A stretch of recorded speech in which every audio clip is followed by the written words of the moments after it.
Welcome to study channel. मेरा नाम है मोहम्मद कैसर। फाइनली उत्तर प्रदेश लोक सेवा आयोग ने एलटी ग्रेड 2025 का विज्ञापन जारी कर दिया। 28 जुलाई यानी आज से आवेदन शुरू हो चुका है और इसकी जो लास्ट डेट है वो है 28 अगस्त।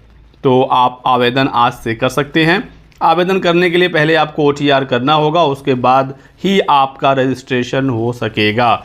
तो बाकी चीज़ें मैं पहले ही आपको बता चुका हूँ। एलटी ग्रेड के बारे में एलिजिबिलिटी क्या होगी, योग्यता, सब्जेक्ट कॉम्बिनेशन, सब कुछ आपको पता है। बस जो सबसे बड़ा सवाल था वो एग्ज़ाम पैटर्न को लेकर था कि इसमें प्री मेंस होगा कि नहीं होगा, मेंस होगा तो लिखित होगा या ऑब्जेक्टिव होगा। तो यहाँ पर दोस्तों एग्जाम पैटर्न आ गया है, प्री मेंस ही होगा, मेंस लिखित ही दोस्तों होने जा रहा है। बात करेंगे एग्जाम पैटर्न पर डिटेल में, बने रहिएगा हमारे साथ। साथ ही साथ मध्य प्रदेश में प्राथमिक शिक्षक भर्ती में कौन फॉर्म भर सकता है भी मैं आपको बताऊंगा, लेकिन आगे बढ़ने से पहले एक जरूरी सूचना। तो दोस्तों मध्य प्रदेश प्राथमिक शिक्षक भर्ती वर्ग 3 की बेस्ट प्रैक्टिस सेट आ गई है चक्षु प्रकाशन की तरफ से। देख सकते हैं आप, ये बुक 100% सिलेबस के आधार पर यह तैयार किया गया है। एग्जाम पैटर्न आपके सामने है। तो टू दी पॉइंट ये बुक तैयार हो गया है। 25 इसमें प्रैक्टिस सेट आपको मिल जाएगा, व्याख्या हल सहित है। ये 2450 से ज़्यादा बहुविकल्पी प्रश्नों का यहाँ पर संकलन है। 100% टू दी सिलेबस इसे डिज़ाइन किया गया है। तो MP टेट प्राथमिक शिक्षक भर्ती में सफलता के लिए ये बुक आपकी बहुत ज़्यादा हेल्प करेगा। तो दोस्तों प्रैक्टिस सेट अवेलेबल है ही चक्षु प्रकाशन का। विषयवार बुक्स भी इनकी अवेलेबल है। देख सकते हैं हिंदी की विषयवार बुक है, साथ ही साथ गणित हो या इंग्लिश हो, आप इनका सब्जेक्ट वाइज बुक भी ले सकते हैं। यदि आपको ये किताबें लेनी है ऑनलाइन तो डिस्क्रिप्शन बॉक्स में लिंक दिया गया है, क्लिक करके आप परचेज कर सकते हैं, या फिर ऑफलाइन मार्केट में भी ये ईजिली अवेलेबल हैं। तो बात करते हैं एलटी ग्रेड 2025 का। ग्रेजुएशन प्लस BEd अभ्यर्थी आवेदन कर सकते हैं और संबंधित विषय में ही आपका स्नातक होना चाहिए। ये आप देख सकते हैं सारे विषयों का योग्यता। कंप्यूटर, आर्ट वगैरह में BEd अनिवार्य नहीं रहता है। फिजिकल एजुकेशन में बाकी जगह BEd लगता है। बात करेंगे हम लोग एग्ज़ाम पैटर्न का। इसी में सबसे ज़्यादा सवाल आपके आ रहे थे। तो यहाँ पर दोस्तों एग्ज़ाम पैटर्न है, प्री मेंस होना है, ठीक है, ये क्लियर मैं पहले ही कर देता हूँ। जो आपका प्री होगा दोस्तों वो आप देख सकते हैं, प्रश्न पत्र 1 होगा, पहले प्री एग्ज़ाम कराया जाएगा। इस परीक्षा में 150 सवाल पूछे जाएंगे, 30 GS के सवाल होंगे, 120 सवाल आपके विषय से होगा। यानी कि जैसे पहले एग्ज़ाम होता था वही पेपर है, लेकिन अब इसे प्री कर दिया गया है। 300 अंकों का ये परीक्षा है। तो एक क्वेश्चन 2 नंबर का है, 150 क्वेश्चन यानी 300 अंक, 2 घंटे का आपको समय मिलेगा।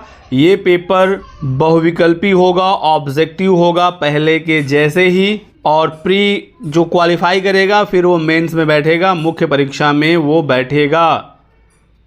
सामाजिक विज्ञान से जो अभ्यर्थी आवेदन करेंगे तो इसमें आपको 4 खंड देखने को मिलेगा, भूगोल, इतिहास, अर्थशास्त्र, नागरिक शास्त्र, और इन चारों में से 2 खंड आपको करने होंगे। चारों के 60-60 सवाल होंगे, किसी भी 2 खंड को आप हल कर सकते हैं। 60-60 सवाल तो 120 क्वेश्चन आपका हो जाएगा, और 30 तो GS सबके लिए कॉमन है ही।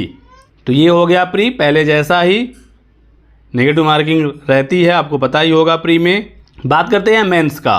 तो मुख्य परीक्षा लिखित होगी, परंपरागत होगा, एक पेपर होगा मेंस में, और इसमें 20 क्वेश्चन आएंगे, 200 अंकों का ये परीक्षा होगा। ठीक है दोस्तों, जो 200 अंक हैं ये 2 पार्ट में डिवाइड है, 80 और 120। ये कैसे है अभी आगे मैं क्लियर कर दूंगा। 3 घंटे का मेंस का पेपर होगा, तो ये आपका मेंस लिखित ही होगा। डाउट जो था वो अब यहाँ से क्लियर हो गया। 2 खंडों में मेंस डिवाइड होगा, A और B में।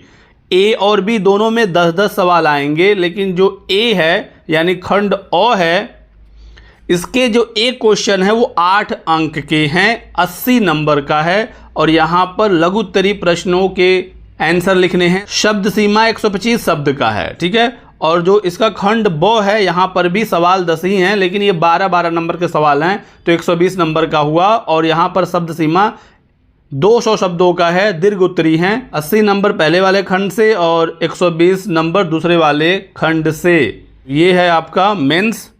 तो सारे जो डाउट थे वो यहाँ से अब आपके क्लियर हो गए। बाकी और भी कोई सवाल आप चाहें तो हमसे पूछ सकते हैं। आवेदन शुरू हो चुका है, फॉर्म भर लीजिए।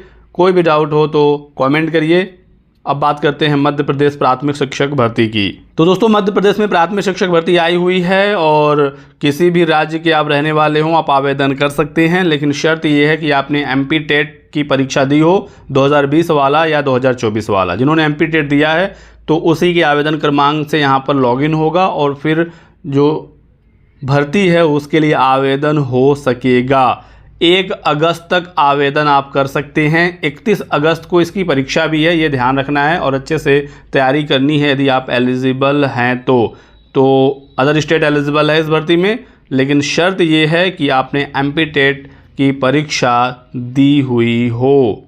बाकी कुछ भी आप और पूछना चाहें एमपी टेट के बारे में तो कमेंट सेक्शन खुला हुआ है, क्लिक करके आप अपने डाउट लिख सकते हैं। इस वीडियो में बस इतना ही। वीडियो को लाइक करें और हमारे साथ जुड़े रहें। Thanks for watching.